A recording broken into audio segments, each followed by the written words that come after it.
Reflect before you race. This is where all real transformation begins. Most of us are in such a hurry to move on to the next thing, the next goal, the next year, that we rarely pause to understand where we've actually been. But think about it. How can you truly move forward if you don't understand the journey that brought you here? Reflection is not about regret, it's about revelation.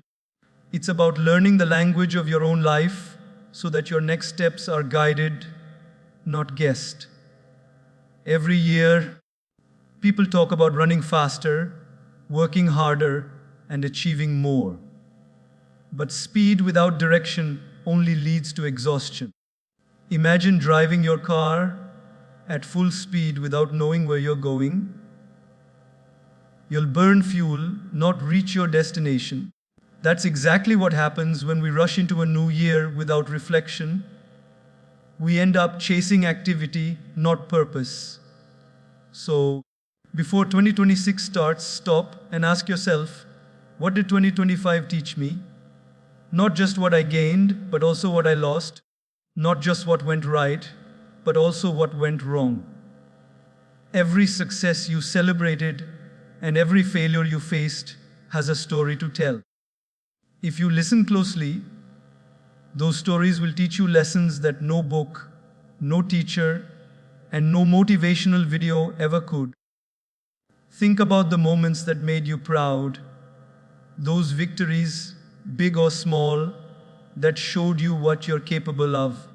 Maybe you overcame a fear, stayed consistent in a habit, or simply survived a difficult season. Celebrate those wins. Acknowledge them, because gratitude is the foundation of growth. You cannot build your future while constantly criticizing your past. When you reflect, you see that even the tough times had a purpose. They weren't punishments, they were preparations. I once met a young man who told me, "Sir, I feel like I'm running so fast, but I'm not getting anywhere." I smiled and said, "Maybe it's because you're running in circles." Reflection breaks that circle. It allows you to step out of the endless loop of repeating the same mistakes and start creating intentional progress. When you take time to reflect, you gain the clarity to move in the right direction, not just any direction. Reflection is not about sitting quietly and overthinking your life. It's about honest self-conversation. It's about asking deep, uncomfortable questions. What habits drained my energy this year? Who did I allow too much space in my life? What opportunities did I ignore out of fear? What patterns am I repeating that no longer serve me? These questions might sting, but they heal. Because every honest answer brings you one step closer to wisdom. The problem is that most people confuse movement with improvement. They believe that being busy means being productive. But activity without awareness is just noise. Reflection brings silence, and silence brings understanding. When you stop for a moment to observe your own journey, you realize that growth is not always visible. Sometimes, the seed grows underground before it breaks the surface. Maybe your 2025 was not about shining. Maybe it was about strengthening your roots. Reflecting also helps you realign your priorities. What truly matters to you? What did you chase this year that didn't give you peace? How many of your goals were truly yours?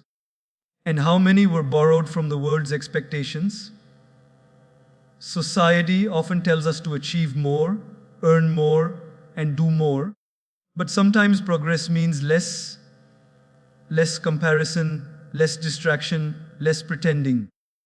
Reflection shows you what deserves your energy in the coming year and what doesn't.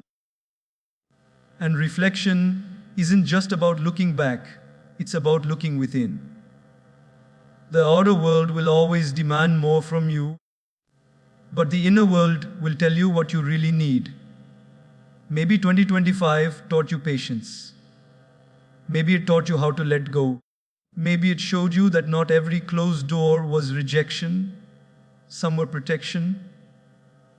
When you reflect, you see how every twist and turn of your journey had a lesson disguised as pain, a blessing disguised as delay. When we look back, we often focus only on mistakes. But let me tell you this, your mistakes are not your identity, they are your instructions. Every failure whispers, try again, but wiser. Every disappointment teaches you to depend less on what's uncertain and more on what's eternal. So, don't fear reflection because of what you might find. Fear what happens if you never look. You'll keep repeating what you haven't repaired. Reflection also requires compassion. Be kind to the version of yourself that didn't know better. You were learning. You were trying. You were doing the best you could with the awareness you had at that time. The moment you start reflecting with kindness, instead of criticism, transformation begins naturally. You stop punishing your past and start preparing your future. Before 2026 begins, give yourself the gift of stillness. Sit down with a notebook or simply with your thoughts. Write down what you learned this year. Not what went viral on social media, but what went vital in your soul. Write what broke you, what built you, and what blessed you. You'll start to see patterns where your energy flourished and where it faded. Those patterns are your compass for the year ahead. When you reflect, you begin to live with awareness. And awareness is power. It's the power to choose your battles wisely, to focus your energy intentionally, and to say no to things that distract you from your destiny. Reflection isn't about slowing down, it's about aiming better. A life without reflection is like a bow without a target. All motion, no purpose. So, before you race into 2026, pause, breathe, reflect. Ask yourself not, what do I want next year, but who do I want to become? Because goals can change your calendar, but reflection changes your character. And it's your character that shapes every year that follows. Don't run just to run. Run with reason. Don't chase speed. Chase direction. Because when you reflect before you race, your path becomes clear, your pace becomes peaceful, and your purpose becomes powerful.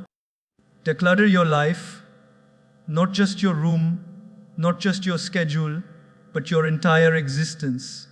We live in an age of too much noise, too much information, too many opinions, too many desires. And yet, amidst all this excess, what we lack most is clarity. Have you ever noticed how heavy your mind feels when your surroundings are a mess? When your phone is filled with unread notifications? When your heart is full of unfinished emotions? That's because clutter isn't just physical, it's emotional, mental, and spiritual. And before 2026 begins, you must learn the art of letting go. The truth is, we are not tired because we do too much. We are tired because we hold on to too much. Every open tab in your mind, every unresolved argument, every grudge, every fear, it all takes up space. And when your inner world is full of noise, even the simplest task feels heavy. Think of your mind like a room. If it's filled with old, broken furniture and unnecessary junk, there's no room for anything new. You can't invite peace in when anxiety is already occupying the couch.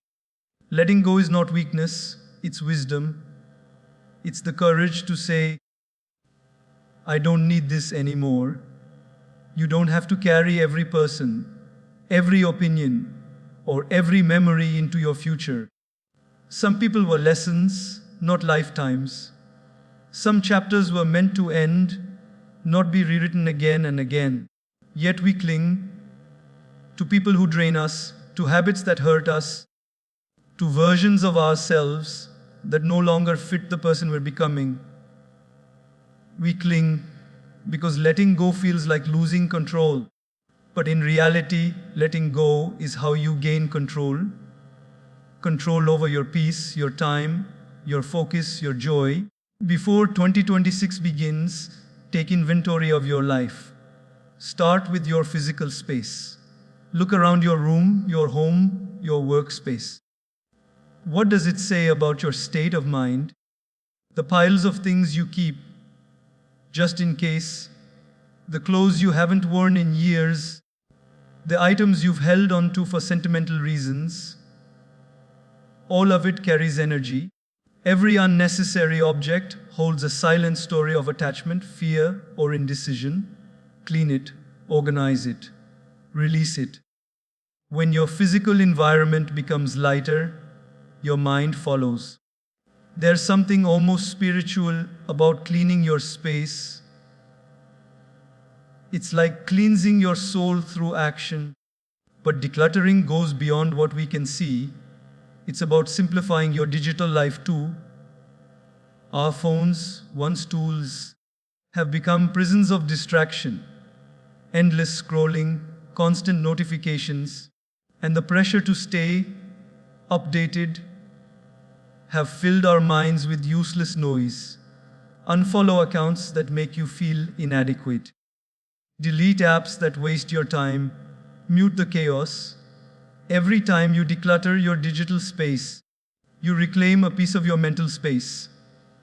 Ask yourself, is what I consume helping me grow or draining my energy?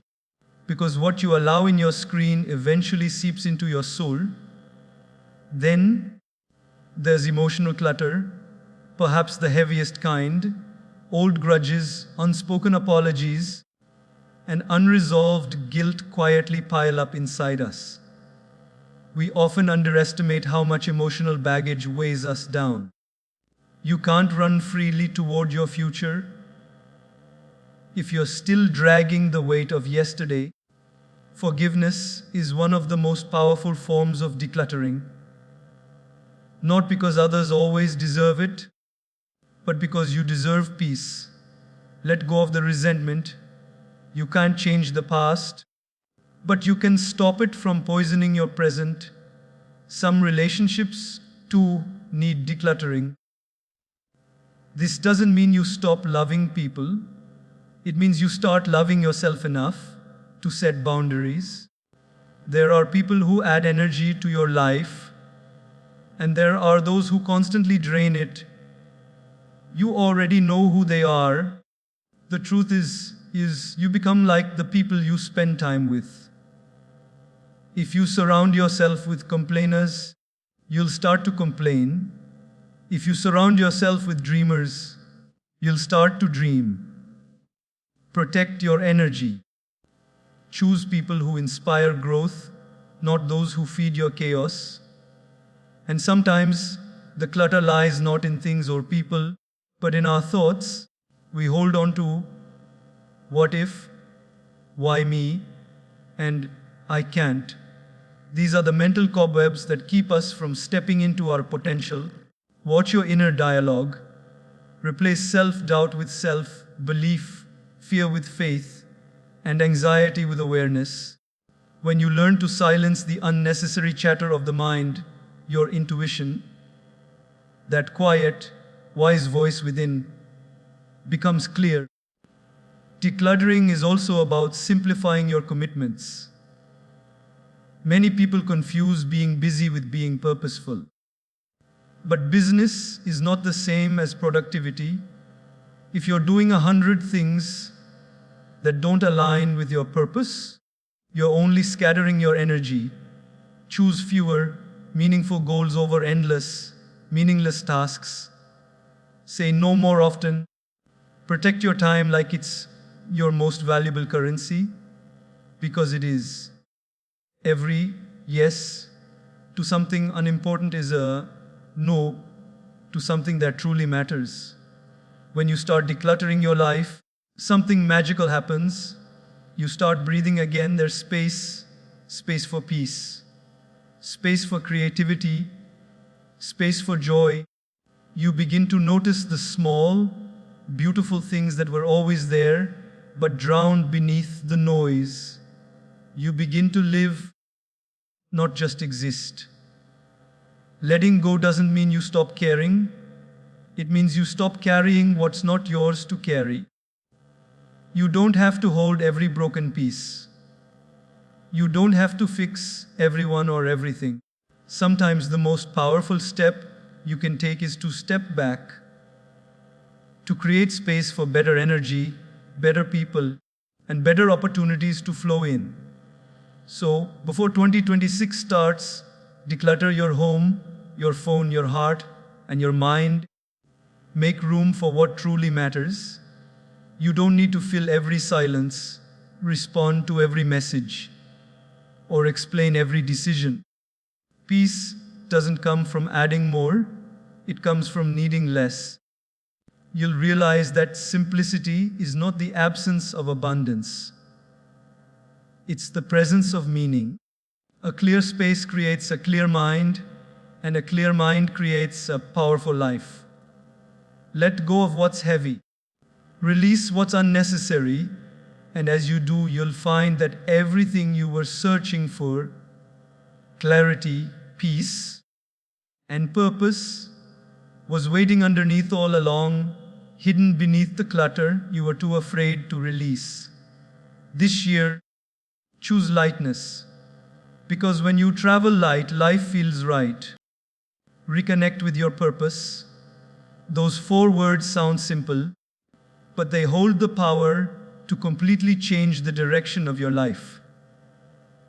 Every one of us is born with a spark inside, a deep inner calling that whispers what we are truly meant to do.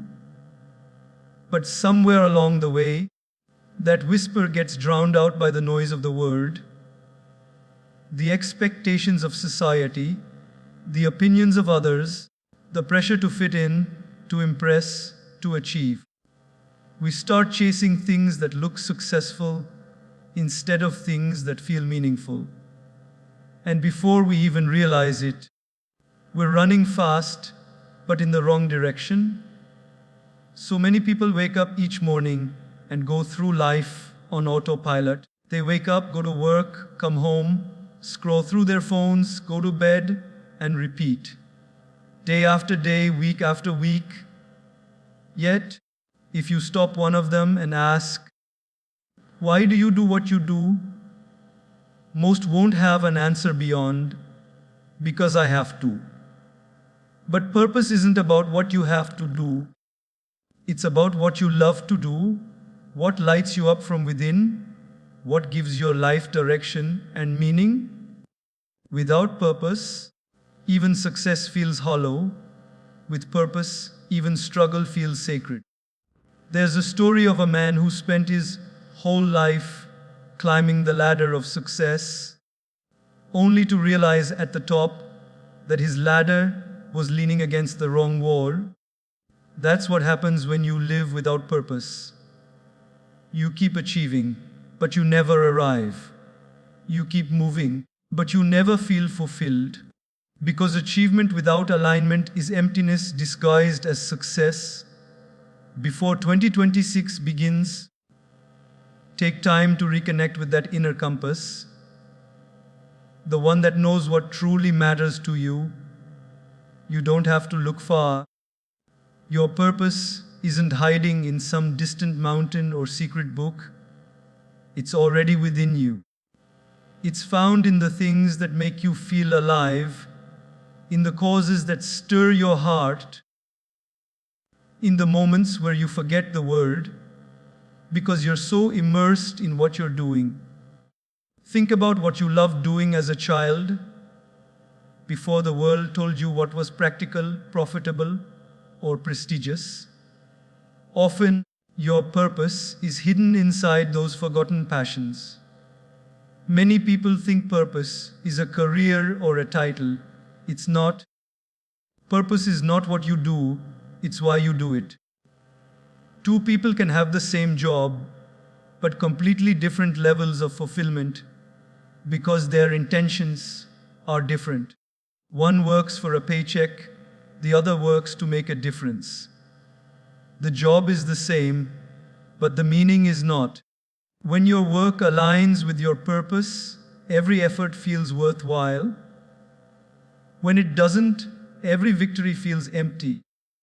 To reconnect with your purpose, silence the world's noise.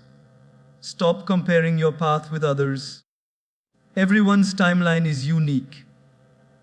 You can't measure your purpose by someone else's progress. Some people bloom early, others bloom later. What matters is that you bloom at all, in your own time, in your own way. The seed of your purpose is already planted within you, but it won't grow in the soil of distraction and doubt. It needs stillness, reflection, and courage. Sometimes, life disconnects you from your purpose to teach you how much you need it. There are seasons when you feel lost, confused, or unmotivated, and that's okay. Feeling lost is not failure. It's a signal. It's life's way of saying, you've wandered too far from what truly matters. In those moments, don't rush to fix everything. Sit with yourself. Ask deeper questions. What makes me feel most alive? What do I want to contribute to the world? What would I do even if no one clapped? The answers to these questions will lead you home, back to your purpose. Purpose isn't always grand or glamorous.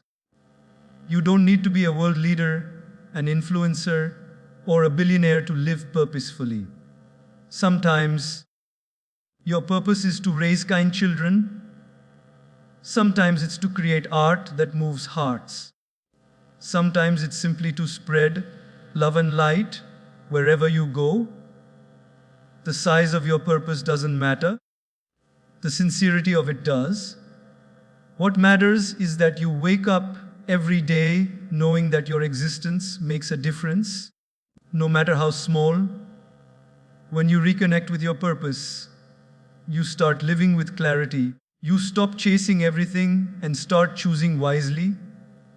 Your energy becomes focused, your actions intentional, and your days meaningful. You stop needing constant external validation because you're guided by an internal mission. You begin to feel grounded, balanced, and alive. Even your challenges start to look different. Instead of asking, "Why is this happening to me?" you start asking, "What is this teaching me?" Purpose gives pain a reason. It turns obstacles into lessons, losses into growth, and moments of struggle into stepping stones. The modern world often celebrates achievement more than alignment. It teaches us to collect trophies, not truths. But trophies gather dust, truth gives peace. If your achievements don't give you peace, it's time to re-evaluate your direction. Remember, success is not about how far you go. It's about how true you remain to your purpose while getting there. As you reconnect with your purpose, be prepared for resistance. The world will try to pull you back into distraction. People might not understand your path. That's fine. They don't have to. Your purpose is a personal promise between you and your Creator. You were not meant to live a life that impresses everyone. You were meant to live a life that fulfills your soul. When you stay connected to your why, every how will eventually make sense. So before 2026 begins, take some time to rediscover why you're here. Step away from the noise, slow down, and listen. Your purpose might speak softly at first, but it's patient. It's been waiting for you. And when you finally align your actions with it, everything in your life starts to fall into place. Not because it becomes easier, but because it becomes meaningful. You'll wake up each morning with direction instead of confusion, peace instead of pressure, and gratitude instead of emptiness. Because when you reconnect with your purpose, you stop merely existing and start truly living. And that's the kind of transformation that can make 2026 and every year after it a masterpiece. Heal, don't just hustle. These words carry more truth than most people realize. In today's world, we've been conditioned to believe that movement equals progress, that if we're not constantly doing something, we're falling behind. We wake up every morning and push ourselves to do more, achieve more, become more. But have you ever stopped to ask yourself, at what cost? Because sometimes, in the name of success, we lose touch with ourselves. We chase goals while quietly carrying pain, pretending we're fine while our heart is still bleeding. And when we do that, no amount of hustle can bring true happiness. Healing is not a luxury, it's a necessity. You can't build a peaceful future on the foundation of an unhealed past. Many people are running through life trying to outrun their wounds. They think, if I achieve more, if I make more money, if I stay busy enough, maybe I won't feel the pain. But pain doesn't disappear when you ignore it. It waits patiently until you're quiet enough for it to surface again. That's why so many people feel empty even when they've achieved everything they wanted. Because success can fill your pockets, but healing fills your soul. Before 2026 begins, pause your endless race and look inward. Ask yourself, what part of me still hurts? Maybe it's a disappointment that you never fully processed, a friendship that ended without closure, or a failure that made you doubt your worth. Maybe it's childhood wounds, words spoken long ago that still echo in your mind. Healing means facing those things with courage. It means allowing yourself to feel what you've been suppressing for years. It's not comfortable, but it's necessary.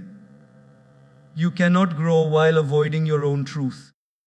The world celebrates hustle, but rarely talks about healing. You'll see quotes like, work harder, and don't stop until you're proud, but almost never rest until you're whole. Yet, what use is pride if you're exhausted, anxious, and disconnected? Hustle without healing creates burnout, bitterness, and breakdown. Healing, on the other hand, creates peace, power, and presence. When you heal, your energy changes. You stop reacting from pain and start responding from wisdom. You stop chasing validation and start valuing yourself. Healing doesn't mean you forget what happened. It means you stop allowing it to control you. Forgiveness plays a big part in that process. Not because the person who hurt you deserves peace, but because you do. Carrying resentment is like drinking poison and expecting the other person to suffer. It eats away at your joy, your clarity, and your energy. When you forgive, you're not saying, it was okay. You're saying, I refuse to let this hurt define me anymore. That's freedom, the kind that no achievement can buy. Sometimes, healing also means forgiving yourself. We are often kinder to others than we are to our own hearts. We hold ourselves hostage over past mistakes, replaying them again and again. But remember, you did the best you could with the awareness. you had at that time. Growth means you can look back and see the difference between who you were and who you are becoming.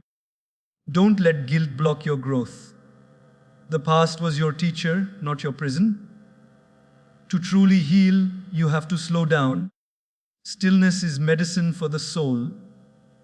Sit with your thoughts, listen to your emotions, and allow yourself to rest. The body and mind are like soil. They need time to recover before new seeds can grow. The reason many people can't find peace is that they keep planting new goals in the same exhausted ground. Take time to breathe. Disconnect from the rush of the world and reconnect with your inner world. Healing is also about honesty. Stop pretending that everything is fine when it's not. Stop telling yourself you're over something when deep down you're still holding on. Pretending is exhausting. Honesty is liberating. It's okay to not have it all together. It's okay to cry, to grieve, to admit you're tired. Healing starts the moment you stop hiding your wounds. What you conceal can't be healed. There's also a spiritual aspect to healing, the act of trusting that you're being guided. Sometimes, life breaks you not to punish you, but to prepare you. Every heartbreak, every disappointment, every closed door carries a hidden blessing. You may not see it now, but one day you'll look back and realize the pain shaped you into someone wiser, stronger, and more compassionate. Healing means finding meaning in your suffering instead of getting lost in it. And healing takes time. It's not linear. Some days you'll feel powerful, and some days you'll feel like you're back at the beginning. That's normal. Healing is not about reaching a destination. It's about learning to love yourself through the process. The goal isn't to never feel pain again. It's to stop letting pain rule you. It's to wake up one morning and realize that what used to hurt now teaches, and what used to break you now builds you. As you heal, your relationship with life changes. You stop needing to prove your worth through your work. You stop running after things that only feed your ego. You begin to move from a place of peace, not pressure. The hustle becomes lighter because it's no longer about escaping pain. It's about expressing purpose. You work hard not because you're chasing validation, but because you're creating from wholeness. And that's a completely different kind of power. Before 2026 begins, give yourself permission to rest, to release, to recover.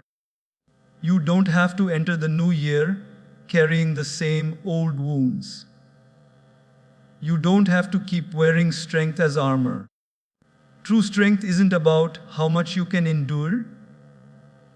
It's about how deeply you can heal. You owe it to yourself to pause and say, I'm not broken, I'm rebuilding. I'm not behind, I'm becoming. Because healing isn't a sign of weakness, it's the greatest act of self-respect. And when you heal, you don't just change your mood, you change your energy, your relationships, your decisions, your destiny. So slow down. The world will still be there when you're ready to return. But when you do, healed, centered, and whole, you'll move not from pain, but from peace. And that kind of movement doesn't just change your year, it changes your entire life. Create a morning routine that centers you, because how you start your day often determines how you live your life. Most people wake up and rush straight into the noise of the world. The first thing they touch is not their heart or their breath, it's their phone. Within seconds, their mind is flooded with messages, notifications, worries, comparisons, and unfinished tasks. They haven't even spoken to themselves, yet they've already started listening to everyone else. The day hasn't even begun, and they're already behind. But what if your mornings became sacred?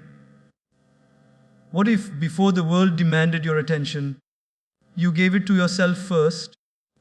That's what it means to create a morning routine that centers you, to begin each day not in chaos, but in calm, not in reaction, but in reflection.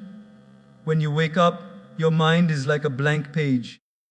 Whatever you write on it in the first hour sets the tone for the rest of the day. If you begin with stress, your day becomes scattered. But if you begin with stillness, your day flows with purpose. Too many people underestimate the power of the first hour after waking up. That hour can either become your anchor or your undoing. A centered morning is not about perfection, it's about preparation.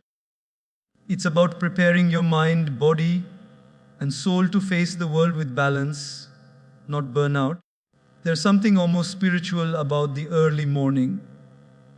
The world is quiet, the air is calm, and your thoughts are pure before they get polluted by noise. In that stillness, you can hear your own voice clearly. You can connect to your intentions, your gratitude, your sense of direction. But most of us trade that sacred silence for distraction. We scroll instead of sitting still. We rush instead of reflecting. We react instead of creating. And then we wonder why the day feels heavy. Creating a morning routine that centers you is an act of self-respect. It's saying, I deserve to meet myself before I meet the world. It doesn't have to be complicated or rigid. You don't need to wake up at 4 a.m. or follow someone else's formula. You just need to create space for yourself, even 20 or 30 minutes of mindful presence. Start with something small but meaningful. Sit quietly with your breath. Stretch your body, say a prayer. Write your thoughts. Read something inspiring. Drink water slowly with gratitude. Do something that connects you to your inner self before everything external begins to pull you apart. A peaceful morning creates a peaceful mind. When you start your day with awareness, you become less reactive to life's chaos. The emails, the deadlines, the noise, they still come, but you face them from a place of calm instead of panic. You respond instead of reacting. You move through your day with focus instead of frenzy. That's the power of a centered morning. It doesn't remove your challenges. It strengthens you to handle them better. Think of your morning like planting seeds. Every thought, every action, every choice you make in the morning grows throughout the day. If you plant gratitude, you'll notice blessings. If you plant stress, you'll find problems. The morning is when your mind is most open. That's when you must feed it the right energy. If you fill it with negativity, comparison, or pressure, it will shape your entire mindset. But if you begin with gratitude, prayer, reflection, or quiet time, that energy will carry you through everything you face. Many people say, I don't have time for a morning routine. But that's not true. We make time for what matters. The truth is, we don't need more time, we need better priorities. The few minutes you spend in stillness can save you hours of wasted energy later. A distracted morning leads to a distracted day. A calm morning leads to a clear day. You don't have to give your morning to the world before you've given it to yourself. Your morning is also your moment of power. the time when you can realign with your purpose. It's when you remind yourself why you're here, what you're working for, and who you want to be. Life space can make us forget what truly matters, but mornings help you remember. Even if the world gets noisy later, you'll have already grounded yourself in silence.